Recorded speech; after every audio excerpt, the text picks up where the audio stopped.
Previously, we learned about Excel tables and also about pivot tables. In this lesson, we will learn how to combine both of them. We will use the same file as before, which contains the student's dummy data. At this point, you might be wondering, what is the benefit of combining these two features? The short answer is the ease of updating the data. For more details, we will see how to update data in a pivot table without using an Excel table. And then after that, we will see how it is done using an Excel table. If we click inside the table area, then open the Insert menu, then select Pivot Table. Notice that we are currently using the cell range from A1 to G51 as the reference for the pivot table. If we click OK, we are on a new sheet with an empty pivot table. First, we can change the side panel's layout to the vertical one. Now, let's create a simple pivot table. We can drag the residence field into the rows box and a student name field into the values box. And this is the result. If you look at this grand total value, there are currently 50 students in the main table. If in the future we have to update the data in the main table, for example, we can add new student data at the bottom.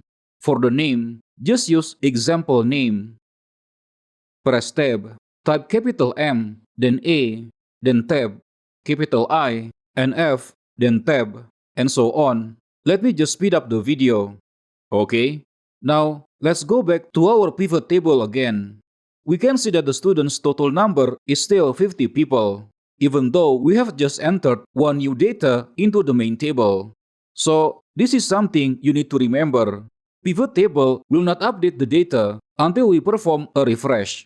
To do this, open the Pivot Table Analyze menu, and then press the Refresh button here. Or, you can also use the shortcut Alt F5. But, as you can see, even though we refresh the pivot table, the amount of data in a pivot table doesn't change. Now, if we open the main table again, then we select the last 3 rows, and then press Delete to remove them. Then return to the pivot table. Press Alt F5 to refresh. We can see that the number of students has been updated to 48 people, and a new data blank appears for the residence category. So, why is this happening?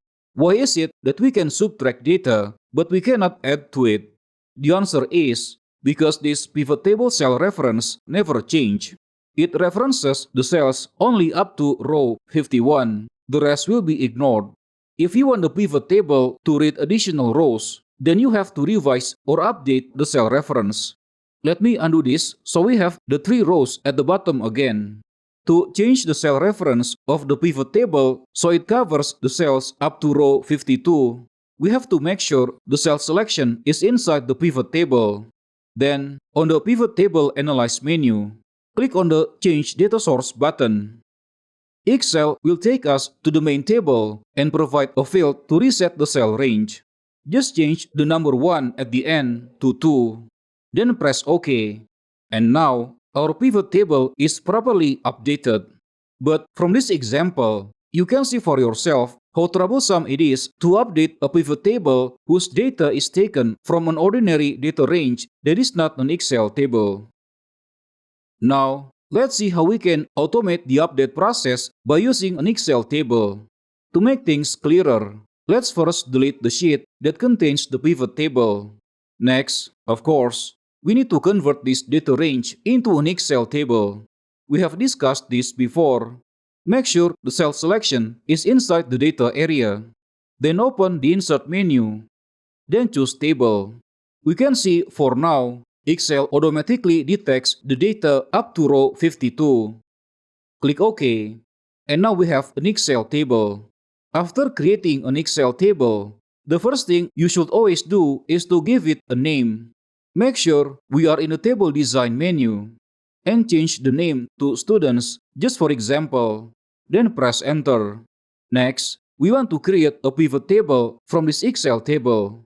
The method is the same as the previous one. Open the Insert menu, then press the Pivot Table button. The reason why managing data between an Excel table and a pivot table is a lot easier is because of this name. Instead of using a static cell range code, Excel now refers only to the name of the Excel table, which is students. Later, whatever changes happening in a student's table will automatically be reflected in a pivot table without us having to reset the data source. Just click OK for now. Now we are on a new sheet with the pivot table still empty. Let's set up the fields like before. Drag residence to rows and student name to values. We can see there are 51 total students listed.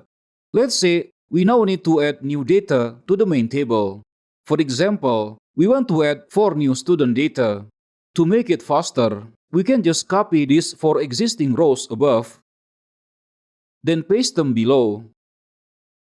Notice how these 4 rows are automatically joined to the Excel table. Yes, we should change these names to other names, but we can just skip this for now, no problem.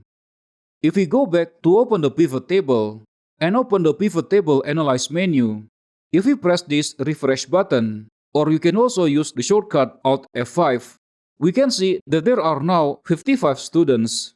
So the data is updated automatically based on the recent Excel table condition without us having to change the data source or the cell reference.